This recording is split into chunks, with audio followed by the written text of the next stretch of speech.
ఓం కాకధ్వజాయ విద్మహే ఖడ్గహస్తాయ ధీమహి తన్నో శనైశ్చర ప్రచోదయాత్.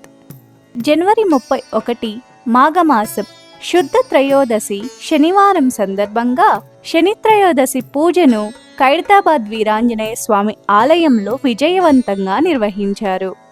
ముందుగా గణపతి పూజ, నవగ్రహ హోమంతో పాటు శనైశ్చరుడికి ప్రత్యేక హోమం నిర్వహించారు.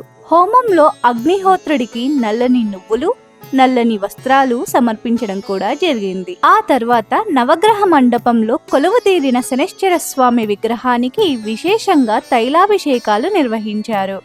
ఈ కార్యక్రమంలో చాలా మంది భక్తులు పాల్గొని శని దోషాలు తొలగించుకునేందుకు ప్రత్యేక పూజలు చేశారు. ఏలినాటి శని, అష్టమ శని, అర్ధాష్టమ శని ఇలా జాతకంలో ఎలాంటి దోషాలు ఉన్నా ఈ శనిత్రయోదశి నాడు స్వామిని పూజిస్తే కొంత సానుకూల వాతావరణం ఉంటుందని, ప్రతికూలతలు తగ్గి శని ప్రభావం కూడా కొంత తగ్గుతుందని మనకు శాస్త్రం చెబుతోంది. ఇక శనైశ్చరుడి విషయానికి వస్తే నీలవర్ణంలో ఉండే ప్రతి వస్తువులో ఉంటూ అందరినీ సమానంగా చూసే సర్వ అనుగ్రహ ప్రదాత ఈయన. శని భగవానుడు సూర్యవంశానికి చెందినవాడు. యమధర్మరాజుకు సోదరుడు. ఛాయాదేవికి కుమారుడిగా లోకాన్ని పాలిస్తున్నాడు.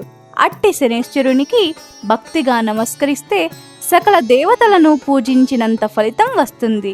ఇకపోతే శ్రీ లక్ష్మీదేవికి సోదరి అయిన జ్యేష్ఠాదేవి శనైశ్చరునికి భార్యగా ఉన్నారు. ఈమెను దారిద్ర దేవతగా చెబుతారు.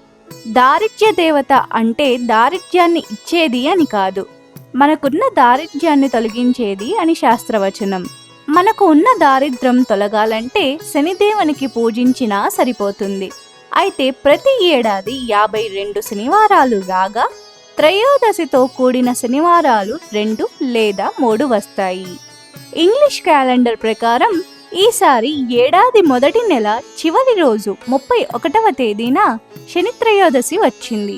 కావున శనైశ్చరుడి పీడల నుంచి విముక్తి పొందేందుకు మన ఖైరతాబాద్ వీరాంజనేయ స్వామి ఆలయంలో ప్రత్యేక పూజలు నిర్వహించారు. కావున భక్తులు కూడా తమ జాతకంలోని శనిగ్రహ పీడలను తొలగించుకునేందుకు ఈ రోజు ప్రత్యేక పూజల్లో పాల్గొన్నారు. ఈ వీడియో మీకు నచ్చినట్లయితే ఒక లైక్ కొట్టి మీ అభిప్రాయాన్ని కామెంట్ రూపంలో తెలియచేయండి.